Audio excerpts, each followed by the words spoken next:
The moment a king chooses a crown over destiny, the kingdom begins counting the days until it falls. The words of the oldest prophecy echoed through the grand moon hall, just as thousands of wolves gathered beneath the brightest full moon of the year. Silver banners drifted gently from towering stone columns. Crystal lanterns bathed the palace in soft light, and every noble family stood in perfect silence waiting for the sacred moon bond ceremony to begin. At the center of the hall stood Omega Lyra Bennett, 25 years old, dressed in a flowing ivory ceremonial gown embroidered with delicate silver threads that shimmered beneath the moonlight. Her blue eyes searched only one face among the crowd. Alpha King Darius Carter stood upon the royal platform wearing a black ceremonial coat trimmed with silver, the ancient crown resting in velvet beside him. At 30 years old, he looked every bit the ruler his people admired. Calm gray eyes revealed little emotion, while generations of royal advisors watched from behind the throne, waiting to witness history. Since childhood, every prophecy had spoken of this night. The moon goddess had chosen the future of the kingdom through a destined bond between its Alpha King and a humble Omega whose kindness had become known throughout the villages. Many believed the union would bring an age of peace unlike any before it. Others quietly feared that accepting an Omega without noble blood would weaken the authority of the crown. Elder Rowan slowly raised the ancient moon staff carved from glowing white oak. His voice carried across the enormous hall. Alpha King Darius Carter, do you accept the destiny written beneath the moon? Silence settled over every balcony. Lyra's heartbeat echoed louder than the music fading into the distance. She remembered every hopeful smile shared during the weeks leading to this ceremony, every promise whispered by friends who believed destiny could never fail. She believed it too, until Darius finally stepped forward. Instead of reaching for her hand, he turned toward the royal throne. With steady hands, he lifted the crown and placed it upon his own head. The soft sound of polished metal settling into place echoed through the chamber with terrifying finality. Then he faced the gathered kingdom. Today I choose my throne before my destiny. My first duty is to my kingdom. Gasps swept through the hall. Lyra stared at him, unable to understand what she had just heard. She searched his face for hesitation, for regret, for some sign this was only a misunderstanding. There was none. Darius stood perfectly still, convinced he had protected generations yet to come by placing duty above personal fate. Several royal advisors quietly lowered their heads with visible relief. Others exchanged uncertain glances as though expecting something they could not explain. Lyra slowly lowered her eyes. She did not argue. She did not plead. With remarkable grace, she offered a respectful bow before stepping backward from the sacred circle. The silence surrounding her felt heavier than any spoken rejection. Then the impossible happened. One sharp crack echoed through the hall. Every eye lifted toward the enormous moon emblem carved high above the throne. Fine silver fractures spread across its glowing surface like frozen lightning. A second crack followed, then another. Within moments, every sacred moon symbol throughout the palace splintered at exactly the same time. Crystal lanterns flickered without going dark. A cold wind swept through the sealed hall, although every door remained closed. Outside, the full moon disappeared behind slow-moving clouds, while white flowers decorating the ceremonial pathway quietly folded their petals as though evening had arrived hours too early. Fear replaced celebration across every face. Elder Rowan tightened his grip on the moon's staff, his weathered hands trembling for the first time in decades. He whispered words only those nearest him could hear. The covenant has been broken. No one noticed Lyra quietly walking toward the palace gates. No one except an elderly woman hidden among the servants, whose ancient silver pendant suddenly glowed with pale blue light the instant Lyra crossed the threshold. The woman watched the young Omega disappear into the darkness beyond the castle walls before whispering to herself, "The Moon Keeper has finally begun her journey." By sunrise, the celebration had already become a story no one wished to tell aloud. The palace servants quietly removed silver banners from the Grand Moon Hall, while stonemasons surrounded the shattered moon emblems, unable to explain why sacred stone that had endured centuries had fractured in a single night. Royal advisors insisted the ceremony continue as though nothing extraordinary had happened. They assured the people that unusual events often followed moments of great political importance. Darius repeated those same words during the morning council, standing confidently beneath a temporary royal banner where the ancient moon's symbol had once hung. His voice remained calm as he addressed ministers, generals, and noble families. The kingdom remains strong. We will move forward together. Many nodded with visible relief, eager to believe stability had been preserved. Yet beyond the palace walls, something far quieter had already begun to change. Lyra walked alone along the northern road without looking back. Her ivory ceremonial gown had been replaced by a simple traveling cloak, and the silver ribbon once braided through her hair had disappeared into her satchel beside the only possessions she still carried. She expected tears to follow her journey, but instead she found only silence. The farther she traveled from the capital, the lighter the air around her seemed to become, as though the weight pressing against her heart slowly loosened with every mile. She crossed quiet meadows where morning dew sparkled across tall grass, greeted children gathering wildflowers beside narrow streams, and accepted warm bread from an elderly baker who recognized neither her face nor her sorrow. For the first time in many years, she was simply another traveler beneath the open sky. Behind her, however, the kingdom experienced changes too subtle for most people to notice. The great moon fountain at the center of the capital, whose crystal waters had flowed without interruption for generations, slowed to an unusual trickle before becoming completely still. Farmers preparing spring fields discovered rich soil turning strangely dry despite gentle rain falling only days earlier. Orchard trees that had always blossomed before the harvest festival remained bare, while healthy vines quietly withered without explanation. Royal scholars blamed changing weather patterns. Merchants blamed poor luck. No one dared connect these signs to the ceremony beneath the full moon.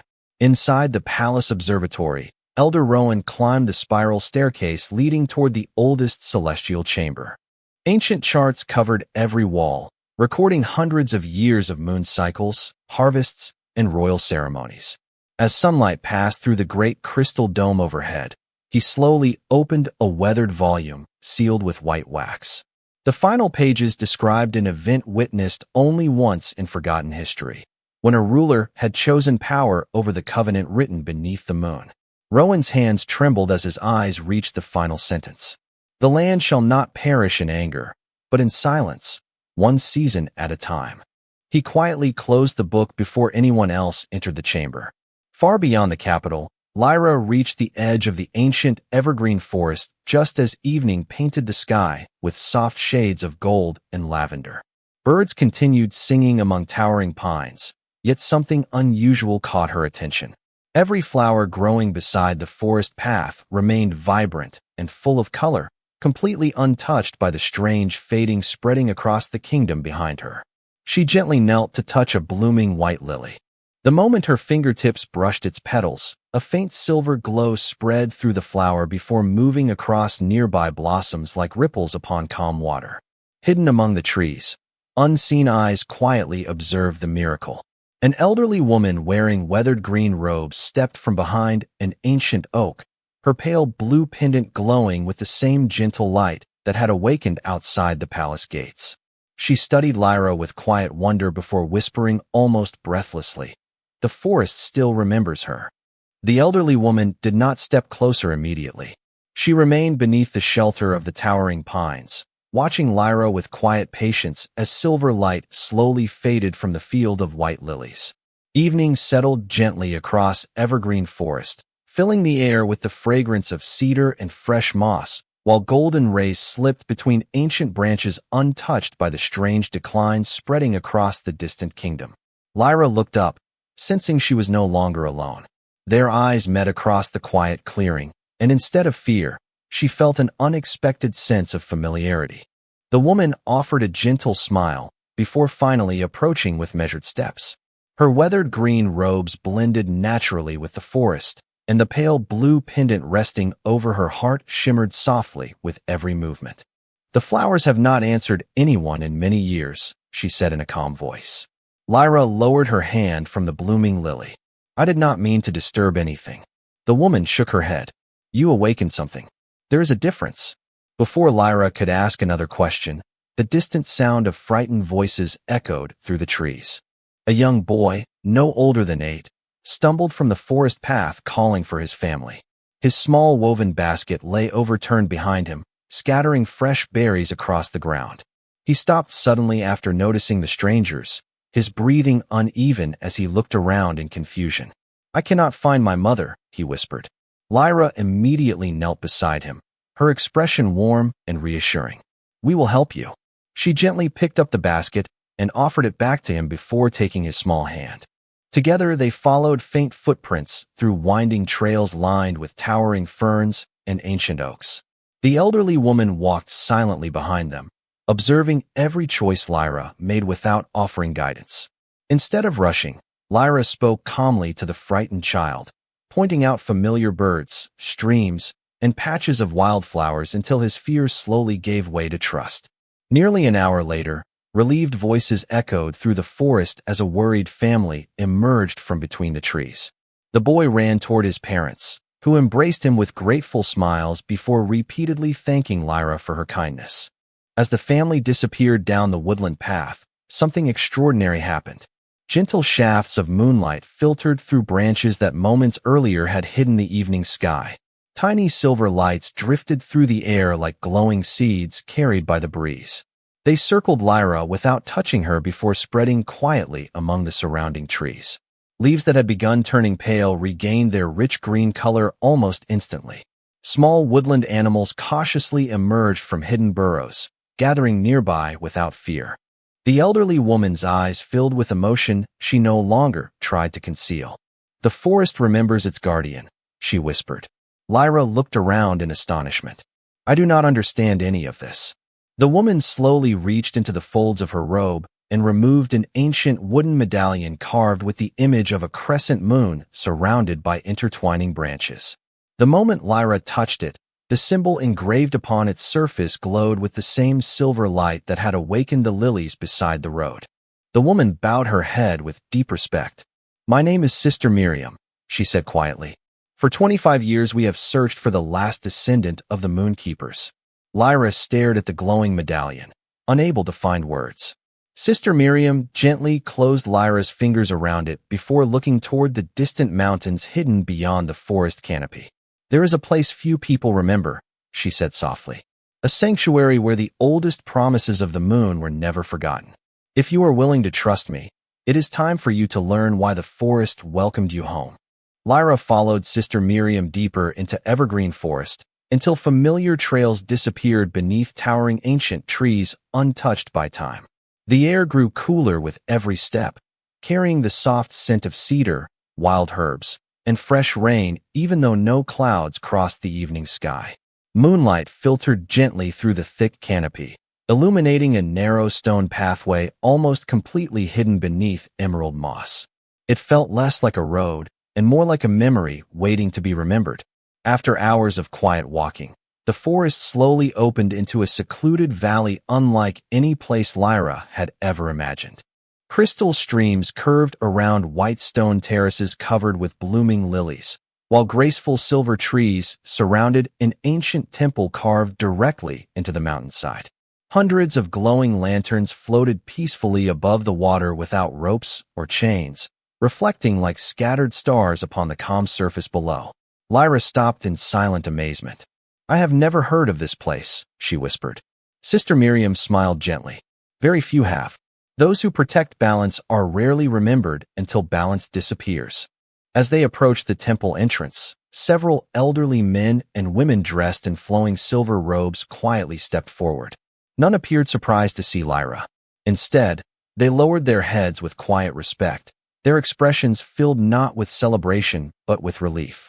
An elderly guardian carrying a polished staff looked into Lyra's eyes for several long moments before speaking.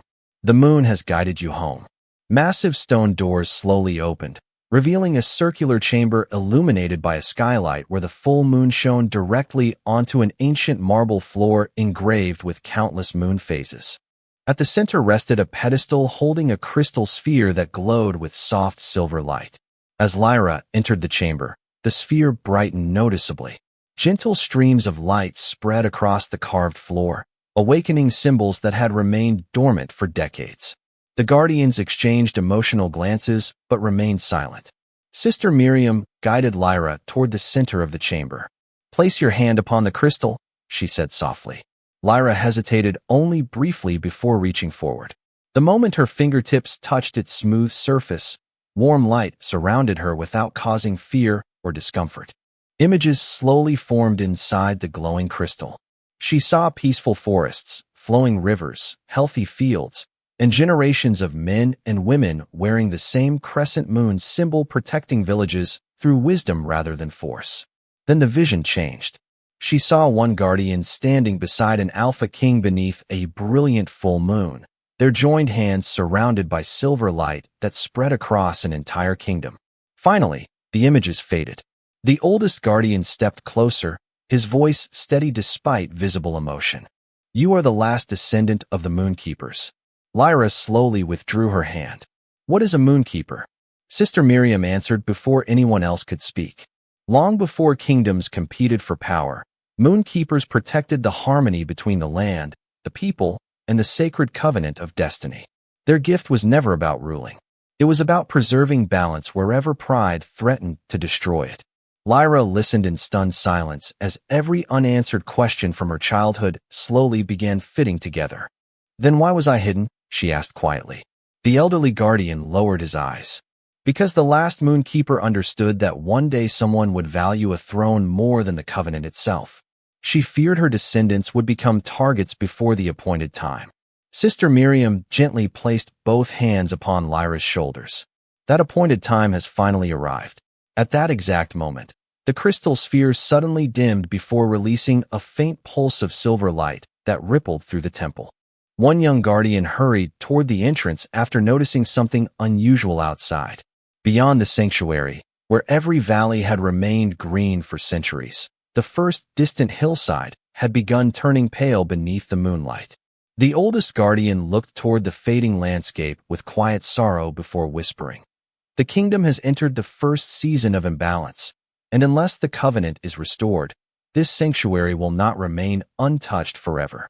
3 years passed as quietly as falling leaves. Yet the sanctuary hidden within evergreen forest never stopped preparing Lyra for the day the outside world would need her again. Each sunrise began beside the crystal streams where Sister Miriam taught her to listen before speaking, to observe before acting, and to understand that true strength always restored instead of controlled. The Moonkeepers never trained rulers to command kingdoms. They prepared guardians to protect the balance that allowed every kingdom to flourish. Lyra studied ancient records describing forgotten alliances, learned the language of the stars reflected upon sacred lakes, and walked countless miles through forests whose trees responded gently whenever she passed. Wherever her hands touched fading flowers, new blossoms slowly appeared. Wherever frightened animals gathered, they became calm. The gift was never dramatic. It was quiet, patient, and constant, much like Lyra herself. Beyond the sanctuary, however, silence had become the greatest warning of all. The kingdom Darius had fought so hard to protect no longer resembled the prosperous land he remembered. Fields once famous for golden harvests produced only scattered crops. Rivers that had supplied villages for generations flowed lower each season. Merchants arrived at the capital carrying fewer goods, while worried farmers filled the palace courtyards seeking answers the royal council could no longer provide. Every advisor blamed a different cause. Some pointed toward unusual weather. Others insisted neighboring kingdoms had disrupted important trade routes. No one dared question the choice made beneath the full moon 3 years earlier. Darius listened to every report from the high-backed royal throne, yet each meeting left him with more questions than certainty. The kingdom remained peaceful, but hope seemed to disappear one quiet day at a time. One autumn afternoon he rode beyond the capital without guards or ceremony, hoping to see the countryside with his own eyes rather than through official reports. The rolling hills where children once played beneath healthy orchards now appeared strangely subdued. Elderly villagers greeted their king respectfully, yet their smiles carried quiet exhaustion. A gray-haired farmer offered Darius a single apple from a nearly empty basket. "This is all the western orchard produced this season, Your Majesty," he said gently. Darius accepted the fruit, Noticing it was much smaller than harvests he remembered as a boy, the farmer never complained. He simply thanked the king for visiting before returning to his family. As evening settled across the valley, Darius stopped beside the moon fountain at the center of a small village. The stone basin that had always overflowed with crystal water now held only a shallow pool reflecting the fading sky. He knelt, touching the cool surface with quiet disbelief. The water did not respond. For reasons he could not explain, his thoughts drifted toward Lyra. He remembered her gentle smile beneath the full moon, the silence with which she accepted his decision, and the impossible sound of sacred cymbals breaking above the throne. Those memories had visited him often during restless nights, but this time they felt different. They no longer resembled regret alone. They felt like pieces of an answer he had refused to see. Far away inside the sanctuary, Lyra stood beside the crystal sphere during her evening meditation when its silver light suddenly dimmed. Fine lines of pale gray slowly spread across the glowing surface before disappearing again. Every guardian present exchanged concerned glances. The oldest among them quietly opened an ancient map carved into polished stone. One by one, tiny silver lights marking healthy regions began fading across the kingdom. Sister Miriam gently rested a hand upon Lyra's shoulder. "The land is calling for its keeper," she whispered. "Soon, remaining hidden will no longer protect anyone." The journey back toward the kingdom began before dawn. Mist drifted across evergreen forest as Lyra stood at the sanctuary entrance wearing a simple silver-blue traveling cloak instead of ceremonial robes. Sister Miriam fastened the ancient moonkeeper pendant around her neck before quietly embracing her. "Do not go to restore a crown," she whispered. "Go to restore the people." Lyra nodded gently. She no longer carried the uncertainty that had filled her heart 3 years earlier. She carried only quiet purpose.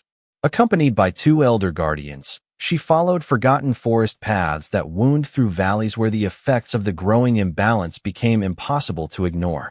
Streams that had once reflected brilliant skies now moved slowly between pale riverbanks. Hillsides still held beauty, but scattered patches of fading grass spread farther each day. Whenever Lyra paused to kneel beside weakened flowers or young saplings, she gently rested her fingertips upon the soil. Soft silver light flowed silently beneath the earth, and moments later fresh green shoots pushed upward as though remembering how to grow. Nearby villagers watched in amazement.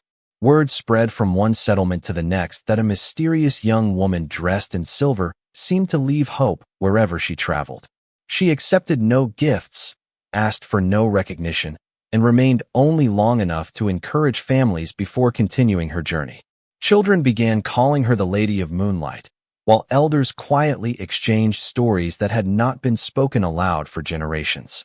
Far away in the capital, Darius studied another stack of reports describing failing harvests, shrinking rivers, and villages requesting assistance. The council chamber felt unusually heavy despite the bright afternoon sun shining through tall windows. "Every solution seems temporary," one minister admitted quietly. "The land improves briefly in one region only to decline somewhere else." Darius slowly rose from the throne and walked toward the palace balcony overlooking the city. The streets below remained busy, yet the joyful energy that once filled the capital had faded into quiet determination. He remembered Elder Rowan's troubled expression on the night of the moon ceremony and the impossible sound of sacred stone breaking above his head. For the first time, he allowed himself to ask the question he had avoided for 3 years. "What if the kingdom is not suffering because of poor fortune," he whispered to himself, "but because of my choice?" Before anyone could answer, a royal messenger hurried into the chamber, carrying urgent news from the western provinces. "Your Majesty," he said while catching his breath, "villages that had nearly lost their crops are suddenly flourishing again." Witnesses describe a young woman traveling through the countryside. Wherever she stops, streams clear, orchards bloom, and fields recover. Darius turned immediately. "Who is she?" The messenger lowered his eyes apologetically. "No one knows her name. They only say she wears a silver pendant and never remains in one place for long." Something stirred deep within Darius's memory. Without another word, he ordered his horse prepared and departed the capital with only a small escort, determined to see the miracle himself. Late that afternoon, Beneath the warm glow of the setting sun, he reached a quiet farming village where laughter had returned after many difficult seasons. Children happily carried baskets filled with fresh fruit through an orchard that local farmers insisted had been nearly lifeless only days before. At the center of the orchard stood a young woman gently helping an elderly gardener tie broken branches to new wooden supports. She smiled warmly as the grateful villagers thanked her before continuing their work. Darius recognized her before she ever turned around. The gentle way she moved, the quiet kindness in every gesture, and the silver light dancing softly among the leaves left no room for doubt. As Lyra slowly lifted her eyes, their gazes met across the orchard for the first time in 3 years. Neither moved. Neither spoke. Around them, the evening breeze carried the fragrance of fresh blossoms through trees that had only moments before seemed unable to bloom again. The orchard remained completely silent as Darius and Lyra faced one another across rows of newly blooming trees. The villagers quietly stepped back, sensing they had become witnesses to something far greater than an unexpected reunion. 3 years had changed them both. Darius no longer carried the quiet certainty of a king, convinced every decision was correct. The weight of countless sleepless nights rested behind his gray eyes. Lyra no longer resembled the uncertain Omega who had once stood beneath the shattered moon emblems.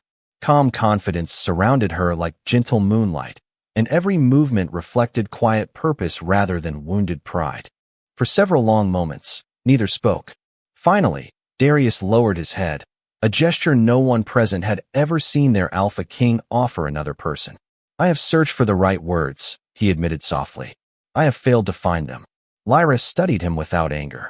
"Some truths do not begin with words." He slowly lifted his eyes again. "The kingdom is fading. Everywhere I travel, people lose hope. Yet wherever you walk, life returns. I no longer believe that is a coincidence." Lyra glanced toward the flourishing orchard where children laughed among branches that had seemed lifeless only days before. "The land does not answer me because I command it," she replied gently. "It remembers a promise that was forgotten." Before Darius could ask what she meant, hurried hoofbeats echoed along the village road. Elder Rowan arrived accompanied by several royal scholars carrying weathered wooden chests filled with ancient scrolls rescued from the oldest archives beneath the palace. His face appeared more solemn than Darius had ever seen. "Your Majesty," he said quietly, "there is something you must both hear." The villagers respectfully gathered beneath the largest oak tree, while Rowan carefully unrolled a fragile parchment written in faded silver ink. The oldest royal seal still remained visible along its edge. "For generations," Rowan began, "our historians misunderstood the covenant of the moon. We believed the sacred bond existed only to unite an alpha and an omega. That was never its true purpose." Every eye remained fixed upon the ancient document as he continued reading.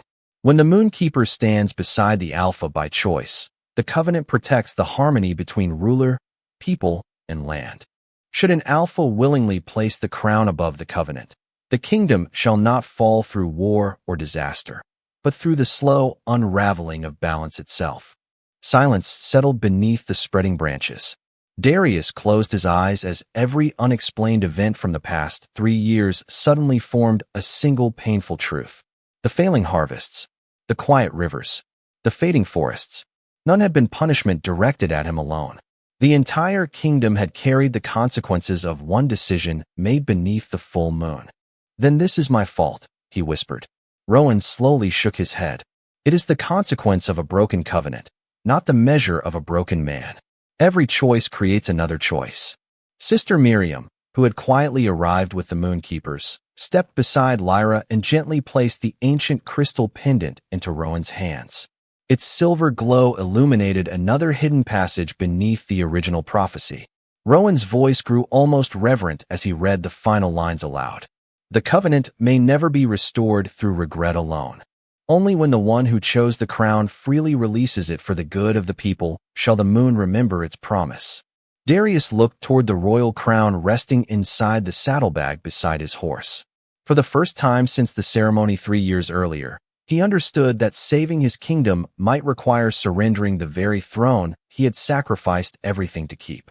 The journey back to the capital began the very next morning beneath a pale silver sky that seemed to be waiting for an answer. Darius rode beside Lyra rather than ahead of her, leaving the royal escort several yards behind, as though titles no longer mattered along the quiet forest road. Neither spoke for many miles. The only sounds came from birds greeting the sunrise and the steady rhythm of horses crossing familiar valleys. As they traveled, villagers emerged from their homes carrying baskets of bread, fresh fruit, and flowers, not to celebrate a king, but to thank the young woman whose quiet presence had restored life to their orchards and streams. Lyra accepted every gift with humble gratitude before gently encouraging each family to share their harvest with neighbors who still struggled. Darius watched these simple moments with growing admiration. She never asked anyone to follow her. Yet people trusted her without hesitation because she had first chosen to serve them. By late afternoon, the towers of the capital appeared beyond rolling hills. Even from a distance, the kingdom no longer reflected the strength Darius remembered.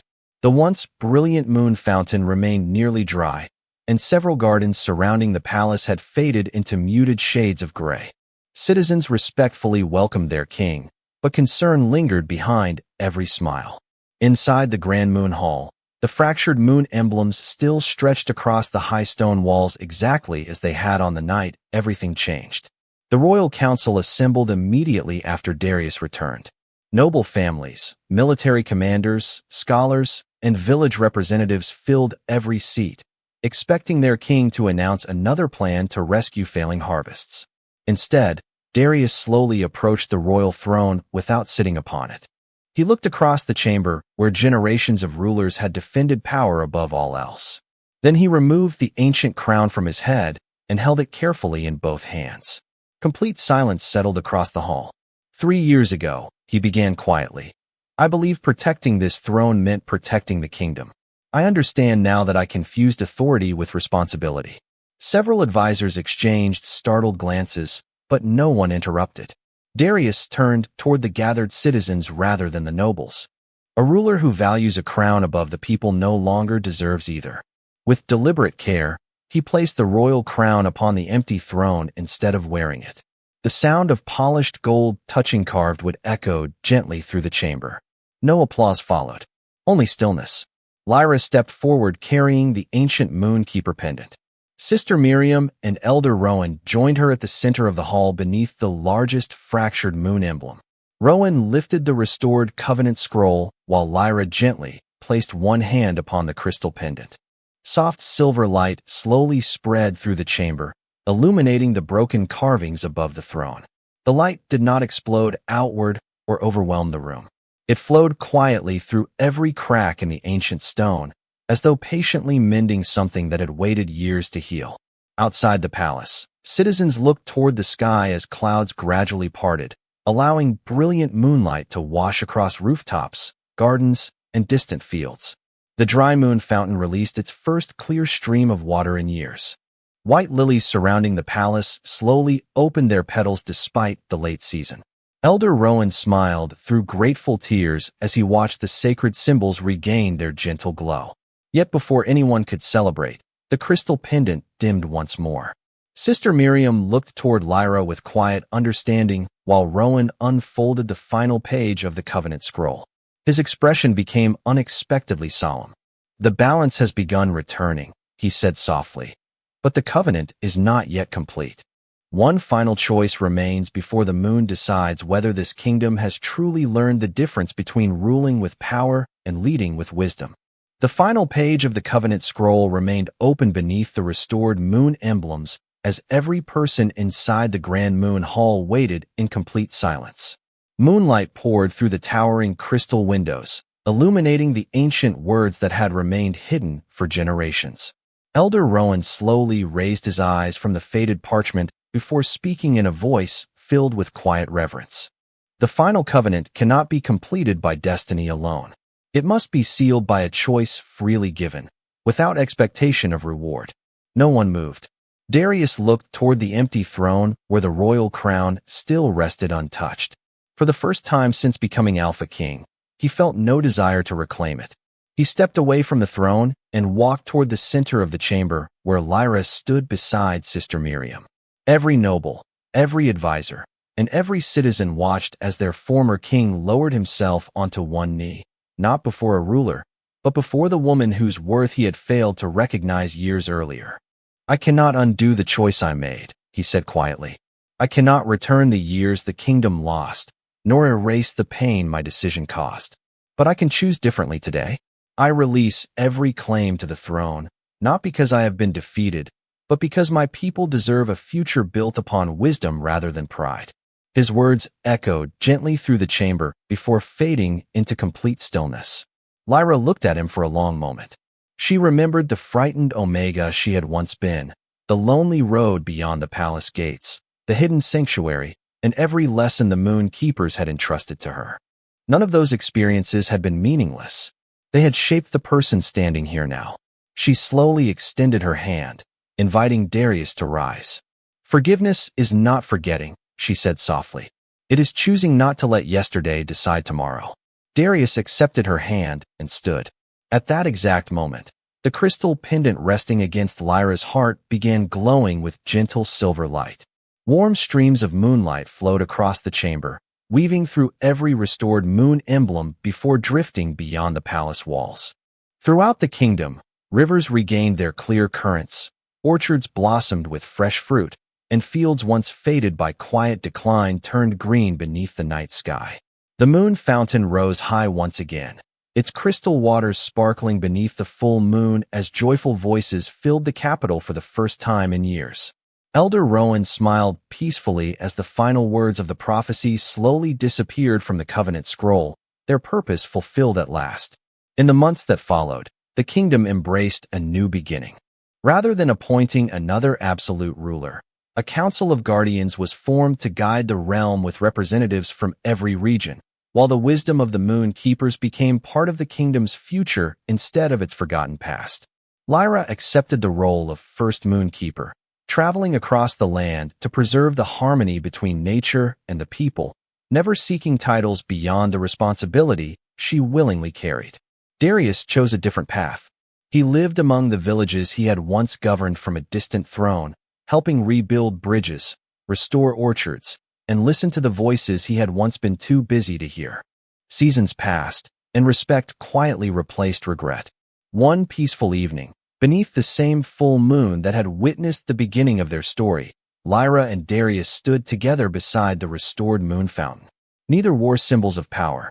They simply watched children laughing beside flowing water while white lilies bloomed all around them. The kingdom had not been saved by a crown, nor by destiny alone. It had been restored because two people found the courage to choose humility over pride, service over power, and hope over the mistakes of the past. As the moonlight reflected across the quiet water, the ancient covenant no longer belonged to a king or a keeper. It belonged to every heart willing to protect others before itself.